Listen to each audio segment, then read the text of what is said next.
Hey, what's up mga ka-airdrop and welcome back sa ating channel, ang Crypto Whisperer PH, kung saan ay nag-share tayo ng mga latest at hottest crypto project na pwede tayong sumali upang makakuha ng airdrop for free. At kung di ka pa nakasubscribe ay mag-subscribe ka na para lagi kang updated sa ating mga future videos. So for today's video guys is another Deepin project at bagong-bago pa to guys, no? So kung bago ka pa lang sa ating channel ay huwag mong kalimutan mag-subscribe at i-like lagi ang ating mga videos para laging updated sa mga ganitong airdrop na sinishare natin guys, no? So early users pa tayo sa project na to guys, no? So sana ay lagi niyong supportahan ng ating channel para tayo laging ganahan sa pag-share ng mga ganitong project guys, no? So proceed na nga tayo. At ito nga guys ay si NodeGo AI. So halos same lang sila ng mga ibang Deepin project na sinishare natin. At ito ang kanilang official X or Twitter account guys, no? So ilalagay ko na lang din ang kanilang mga official links dyan sa ating description. So a product of ProofFlow Labs, so decentralized computing for everyone. And then under ng Solana Network ang project na ito. At andito ang kanilang official website guys, no? So last January 17 is nagkaroon sila ng update sa kanilang extension, and today is nag-launch sila ng bagong version ng kanilang extension guys, no? And then ito another announcement ulit from BSC and Funding. And 16 hours ago guys is nagkaroon ng funding announcement from NodeGo guys, no? So nagkaroon sila ng raise na $8 million funding round sa ito guys, no? Kay Hash Capital.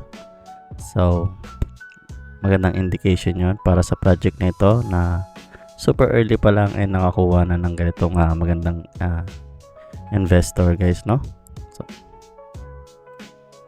So yun nga, ang daming nag-repost ng funding update kay NodeGo guys, no? So check nyo na lang din yan and proceed na tayo sa kanyang airdrop. So pagka-click ninyo ng ating link dyan sa baba guys is dito kayo mapupunta, no? So ang kailangan nyo lang i-fill out is itong email and username. So pwede kayo mag-generate ng random username and then password guys, no? So yung referral code, pag click nyo yung ating link is automatic na dyan mapupunta guys, no?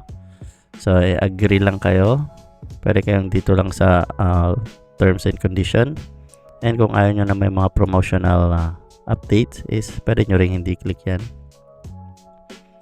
And then verify as a human, then register guys, no? So after nyo mag-register is dito kayo mapupunta sa main dashboard ni NodeGo guys, no? So as you can see, connected na tayo, and ang current node nila guys is ito guys, extension, and sa Telegram node guys, no? Yung sa Telegram node is kailangan nyo pa magkaroon ng points or pwede kayong magbayad ng ton para makapag mine guys, no? So kailangan nyo munang mag-invite sa Telegram node nila para magkaroon ng points at para makapagbayad, para makapag-start kayo mag-mine guys, no?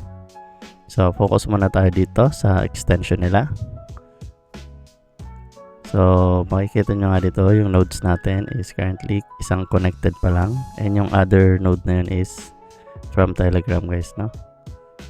And verify email, hindi pa enable ang kanilang verification for email and wallet. So wait na lang natin yan guys, no? Then daily rewards, so mag-check in ka lang dyan, and then may mga task kayong pwedeng i-complete guys, no? So check nyo na lang din yan, and invite friends. So ayan yung mga bonus points once maka-invite kayo ng friend ninyo dito guys, no? And then under ng referral is ayan, mga referral link nyo lang, and sa store, ano ba meron sa store nila, ayan nga guys, no? So Telegram node lang and yung extension nila ang currently available pa lang guys, no? And then ayun lang, wala pa namang ibang talagang di-discuss since bago pa lang ang Deepin project na ito guys, no? So pag nagkaroon ng bagong update is ipopost ko na lang din dito ulit guys. So once nakalink nyo pala itong extension node, makikita nyo just dyan guys ay ito. So nodego.ai Deepin Hub. So install nyo lang yan. Pagka-install nyo, syempre re-record lang kayo mag-login. So automatic login naman na yan once na naka-open na ang inyong account dito sa browser guys. And then once ma-start is kalimutan nyo na, okay na yan. So check nyo na lang kung magdi-disconnect paminsan-minsan. And ayun lang guys, no? So another Deepin project na i-grind. So idagdag mo na guys, no? So kung nagustuhan mong ating video for today is don't forget to give it a like at mag-subscribe ka na rin para lagi kang updated sa ating mga future videos. So ayun lang guys, see you sa next video. Peace!